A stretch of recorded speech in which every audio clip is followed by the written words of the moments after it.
Hope you are fine. Okay student, आज हमने chapter number 3 का टॉपिक पढ़ना है सिलेक्शन स्ट्रक्चर। सिलेक्शन स्ट्रक्चर मैंने आपको पहले भी बताया था कि जब हमने अपने प्रोग्राम के ट्रांसफ़र को प्रोग्राम की एक लाइन से किसी दूसरी लाइन पे मूव करवाना हो बाय स्किपिंग 2 और मोर लाइंस, तो हम लोग सिलेक्शन स्ट्रक्चर यूज़ करते हैं किसी कंडीशन के तहत। इसके अंदर मैंने आपको दो कंडीशंस पढ़ाई थी, ऑन गो टू स्टेटमेंट और एक on error go to statement. तो आज हम लोग इसके सिलेक्शन स्ट्रक्चर का कॉन्सेप्ट पढ़ेंगे। पेज नंबर 45 पे है।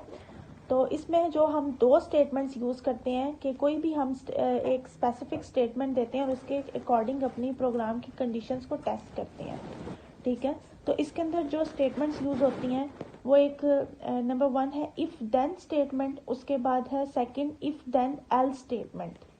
ठीक है, तो आज किस वीडियो में हम लोग सिर्फ इफ़ देन स्टेटमेंट पढ़ेंगे। इफ़ देन एल्स हम लोग कल के लेक्चर में पढ़ेंगे। तो चलिए स्टार्ट करते हैं। इफ़ देन स्टेटमेंट, इसका पहले सिंटैक्स देख लेते हैं। इफ़ देन स्टेटमेंट बेसिकली क्या होती है कि किसी कंडीशन के तहत आप अपने प्रोग्राम के ट्रांसफ़र ऑफ कंट्रोल को प्रोग्राम की एक लाइन से किसी दूसरी लाइन पे शिफ्ट करवाना चाहते हैं। तो सबसे पहले इसका सिंटैक्स देखते हैं। If condition then statement.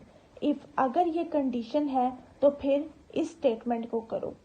Mean के इसके अंदर हम दो कंडीशंस रखते हैं। अगर तो मैंने चैप्टर 1 में बताया था कि अगर तो कंडीशन ट्रू हो तो ये कर दो, अगर तो कंडीशन फॉल्स है तो ना करो। मीन्स के इफ़ देन कंडीशन में ये होता है कि अगर तो कंडीशन ट्रू होगी ना तो ही स्टेटमेंट जो है वो आपकी एग्जीक्यूट होगी। अगर कंडीशन ट्रू नहीं होगी तो स्टेटमेंट नहीं चलेगी।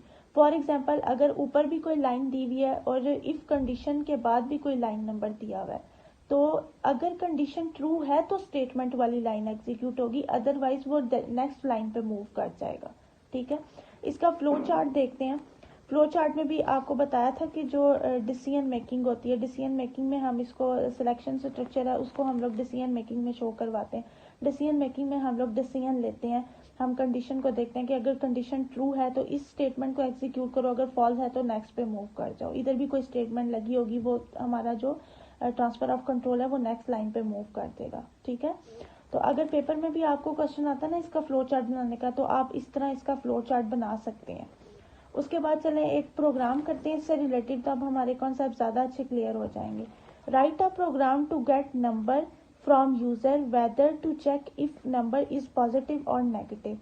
हम लोगों ने एक नंबर यूज़र से गेट करना है और बताना है कि अगर तो नंबर जो है वो पॉजिटिव है तो पॉजिटिव, अगर नंबर पॉजिटिव है तो पॉजिटिव शो हो, अगर नेगेटिव है तो नेगेटिव हो। ठीक है, मीन्स फॉर एग्जांपल अगर कंडीशन हमारी ट्रू हो जाती है तो नंबर पॉजिटिव आएगा, अगर फॉल्स होती है तो कुछ भी नहीं, वो नेक्स्ट लाइन पे मूव कर जाएगा। सिंपल जैसे हम लोग प्रोग्राम करते हैं। लाइन नंबर 10 से इसको स्टार्ट करते हैं। Input any number, input enter any number. हम लोग यूजर से कोई भी नंबर एंटर करवाएंगे और वो एन में स्टोर होगा। उसके बाद लाइन नंबर 20 पे इफ एन ग्रेटर देन 0। मैंने आपको बताया था कि जो सिलेक्शन स्ट्रक्चर है उसके अंदर हम लोग किसी कंडीशन के तहत अपने प्रोग्राम को जो है वो मूव करवाते हैं, प्रोग्राम के ट्रांसफर ऑफ कंट्रोल को किसी एक लाइन से दूसरी लाइन पे मूव करवाते हैं किसी कंडीशन के तहत। अब इधर एक कंडीशन लगी हुई है लाइन नंबर 20 पे, ये हमारी इफ कंडीशन है। ठीक है, इसको हम इफ कंडीशन बोलते हैं कि अगर तो हमारी कंडीशन ट्रू है तो स्टेटमेंट को एग्जीक्यूट करो, अदरवाइज नेक्स्ट लाइन पे वो मूव कर देगा। ठीक है, लाइन नंबर 20 पे है if N greater than 0 then print number is positive. यानी कि अगर एन के अंदर कोई भी ऐसा नंबर आता है और वो ग्रेटर देन होता है 0 से, तो फिर हम स्क्रीन पे प्रिंट करवाएंगे कि नंबर जो है वो पॉजिटिव है। उसके बाद लाइन नंबर 30 पे हमारा प्रोग्राम एंड हो जाएगा। अब देखें इसकी आउटपुट कैसी आएगी। सबसे पहले लाइन नंबर 10 एग्जीक्यूट होगी। Input enter any number, user कोई भी नंबर एंटर करेगा। For example user number enter करेगा नंबर 9, उसने नंबर 9 एंटर किया तो 9 जो है वो ग्रेटर देन है 0 से। एन के अंदर क्या स्टोर होगा 9 को कंडीशन चेक होगी लाइन नंबर 20 पे कि 9 अगर ग्रेटर देन है 0 से तो number is positive. For example अगर वो -9 एंटर करता है तो -9 तो ग्रेटर देन 0 नहीं है क्योंकि वो तो एक नेगेटिव नंबर है, तो फिर स्क्रीन पे प्रिंट होगा नंबर इज नेगेटिव। उसके बाद एक और इसका प्रोग्राम देखते हैं। कि इसका मैंने एक और प्रोग्राम लिखा है, जैसे अगर वो फॉर एग्जांपल अगर सिर्फ स्क्रीन पे सिर्फ नंबर इज़ पॉजिटिव आ रहा है, लेकिन आप लोग चाहते हैं कि अगर कंडीशन अगर लाइन नंबर 20 जो है वो फॉल्स होती है, तो फिर लाइन नंबर 30 पे भी जो है जो एक स्टेटमेंट लगी हुई है कि नंबर इज़ नेगेटिव, तो वो भी स्क्रीन पे प्रिंट होना चाहिए। मींस कि नंबर पॉजिटिव भी हो और नंबर नेगेटिव भी हो। तो लाइन नंबर 10 से इसको स्टार्ट करेंगे। वैसे ही input enter any number, user कोई भी नंबर एंटर करेगा। लाइन नंबर 20 पे if N greater than 0 then print number is positive, और एक और कंडीशन लगा देंगे। फिर हम इफ़ की 2 कंडीशंस लगाएंगे। लाइन नंबर 30 पे if N is less than 0 then print number is negative. अब देखें आउटपुट तो इसकी एक आएगी, ये मैंने सिर्फ समझाने के लिए आपको 2 आउटपुट बताई हैं।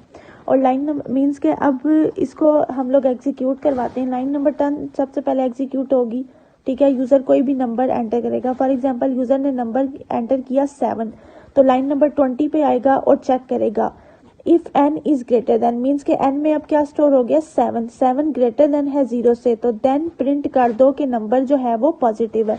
तो फिर स्क्रीन पे प्रिंट होके आएगा कि नंबर इज़ पॉजिटिव। उसके बाद अगर हम लोग यूज़र जो है वो नंबर -7 एंटर करता है, तो -7 जो है वो 0 से लेस देन है, ठीक है। तो लाइन नंबर 30 पे आएगा। लाइन नंबर 30 पे देखेगा उसने -7 एंटर किया, -7 is less than 0, condition true होगी, then print number is negative. अगर तो वो -7 एंटर करता है तो लाइन नंबर 30 एग्जीक्यूट होगी। अगर वो +7 एंटर करता है तो लाइन नंबर 20 एग्जीक्यूट होगी। एक और प्रोग्राम है इसका, लाइन नंबर 10 से इसको स्टार्ट करते हैं। इनपुट एंटर एनी नंबर, उसके बाद line number 20 if n greater than 0 then print number is positive.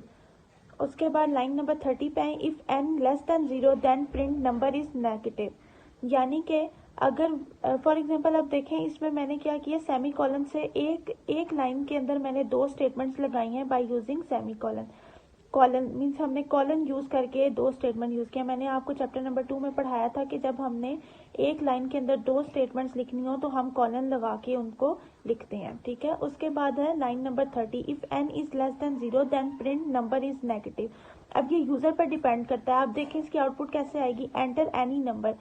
अगर यूज़र नंबर 7 एंटर करता है तो नंबर इज़ पॉजिटिव, तो लाइन नंबर 20 एग्जीक्यूट होगी और प्रोग्राम हमारा इधर ही एंड हो जाएगा, ठीक है, क्योंकि हमने क्या किया, लाइन नंबर 20 पे ही एंड स्टेटमेंट लगा दी।